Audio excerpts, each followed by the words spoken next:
23 अगस्त 2023 भारत का एक सुनहरा दिन, जिस दिन भारत ने चंद्रमा पर जीत हासिल की। ये वही दिन था जिस दिन पूरी दुनिया के सामने भारत का सम्मान और बढ़ गया।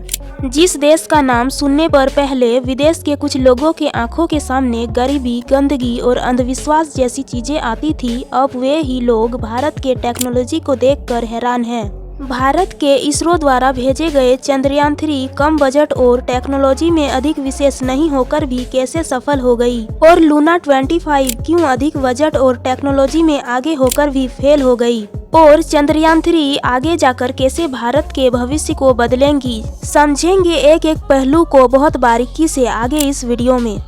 फ्रेंड्स, हमने 15 अगस्त 2023 को 77वां स्वतंत्रता दिवस मनाई। अगर हम आज से 75 या 77 ईयर्स पहले के भारत की स्थिति और उपलब्धियों के बारे में बात करें, तो हमें यह समझने में आसानी होगी कि आज हम टेक्नोलॉजी या किसी भी फील्ड में कितना आगे या पीछे थे, और हम पहले से कितना डेवलप कर चुके हैं। हमें हमारे आज के भारत को जानने के लिए भारत के इतिहास में झांक कर देखना पड़ेगा। उस समय हमारे देश के लोग आर्थिक रूप से कृषि, दिहाड़ी मजदूरी और छोटे मोटे बिजनेस में टिकी हुई थी।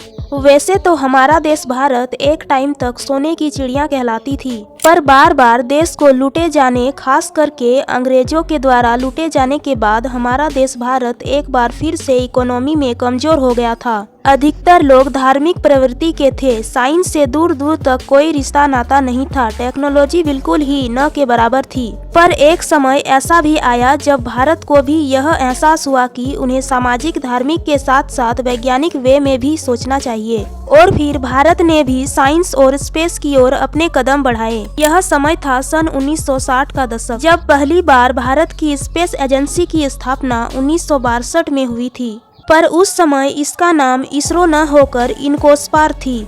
फिर उसके बाद उन्नत टेक्नोलॉजी के लिए 15 अगस्त 1969 को हमारे स्पेस एजेंसी का नाम इसरो रखा गया। इस समय हमारे देश में स्पेस और साइंस एंड टेक्नोलॉजी की शुरुआत हो ही रही थी, और बाकी देश तब तक स्पेस पहुंच भी चुके थे। पर इस बात से भारत को कोई ज्यादा फर्क नहीं पड़ा, और फिर एक टाइम ऐसा भी आया जब इसरो ने भी अपना पहला रॉकेट लॉन्च किया।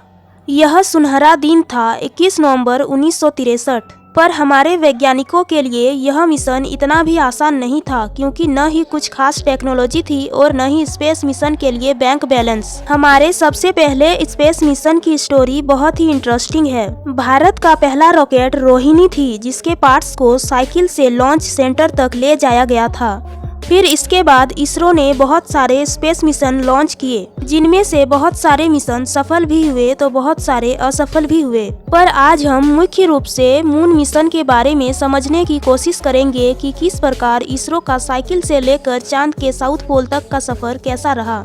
तो फ्रेंड्स, हमारा चंदा मामा पृथ्वी की इकलौती नेचुरल सैटेलाइट है, जो पृथ्वी से देखने पर गुब्बारे जितनी बड़ी दिखाई देती है, और वहां मून सरफेस पर भारत का छाप छोड़ने के लिए इसरो को 3 बार मून मिशन लॉन्च करना पड़ा है। बात करें भारत के पहले मून मिशन की, तो वह चंद्रयान 1 था, जो कि साल 2008 में लॉन्च किया गया था, पर इसका संपर्क 10 महीने के बाद इसरो के साथ टूट गया। यह मिशन असफल होकर भी सफल साबित हुई, क्योंकि यह वही मिशन था जिसने मून सरफेस पर पानी की खोज की थी, जो कि भारत के लिए एक बहुत बड़ी उपलब्धि थी। और बात करें दूसरे देशों की, तो इस समय तक रूस, अमेरिका और चाइना मून सरफेस पर अपना कदम रख चुके थे, पर भारत पीछे होकर भी हार मानने को तैयार नहीं था। भारत ने फिर से एक और मून मिशन जुलाई 2019 को लॉन्च किया, जो कि चंद्रयान 2 था। पर यह मिशन मून के साउथ पोल पर सॉफ्ट लैंडिंग करने का था, जहां तक कोई भी देश आज तक नहीं पहुंच पाया था। पर यह मिशन भी सक्सेस नहीं हो पाई थी, और चंद्रयान 2 की क्रैश लैंडिंग हो गई थी। और उसके पूरे 4 साल बाद इसरो द्वारा चंद्रयान 3 को मून के साउथ पोल पर सॉफ्ट लैंडिंग के लिए 14 जुलाई 2023 को दोपहर 2:35 को लॉन्च कर दिया, और उसके बाद पूरे 40 दिन का समय लगाकर 23 अगस्त 2023 को चंद्रयान 3 सफलतापूर्वक मून सरफेस के साउथ पोल पर लैंड होती है, और मून के साउथ पोल पर सबसे पहले पहुंचने वाला देश बनकर भारत इतिहास में अपना नाम दर्ज करवा पाता है। पर यह भी मिशन इतना भी आसान नहीं था, क्योंकि लैंडिंग के कुछ दिन पहले तक रूस का लूना 25 ने चंद्रयान 3 को टक्कर देने में कोई कसर नहीं छोड़ी थी। वैसे तो भारत बजट और टेक्नोलॉजी दोनों में ही रूस के बराबर उत्तर नहीं है, जहां हमारे चंद्रयान 3 की कुल बजट 615 करोड़ थी, जबकि रूस ने लूना 25 में 1600 करोड़ लगाए थे। और भारत इस स्पेस रेस में ज़्यादा इंटरेस्टेड नहीं था। इसरो को तो सिर्फ अपनी मिशन सक्सेसफुल करनी थी, इसीलिए भारत ने अपना धैर्य बरकरार रखा।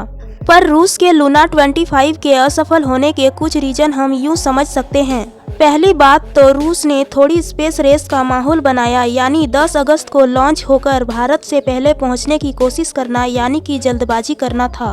और अगर साइंटिफिक रीजन की बात करें तो लूना 25 ने अधिक फ्यूल की मदद से बिना पृथ्वी की चक्कर लगाए मून के ऑर्बिट में एंट्री करना, जिससे लूना 25 में बहुत ज्यादा थ्रस्ट उत्पन्न हो गई और उस स्पीड और थ्रस्ट को लैंडिंग के समय कम करते हुए शून्य नहीं कर पाया और जाकर चांद से टकरा गया। और अब हमें यह समझना चाहिए कि चंद्रयान 3 कैसे सफल हुई। पहली बात तो ये कि वैज्ञानिकों ने चंद्रयान 1 और चंद्रयान 2 के कमियों को बारीकी से समझकर चंद्रयान 3 में उन कमियों को दूर किया गया था।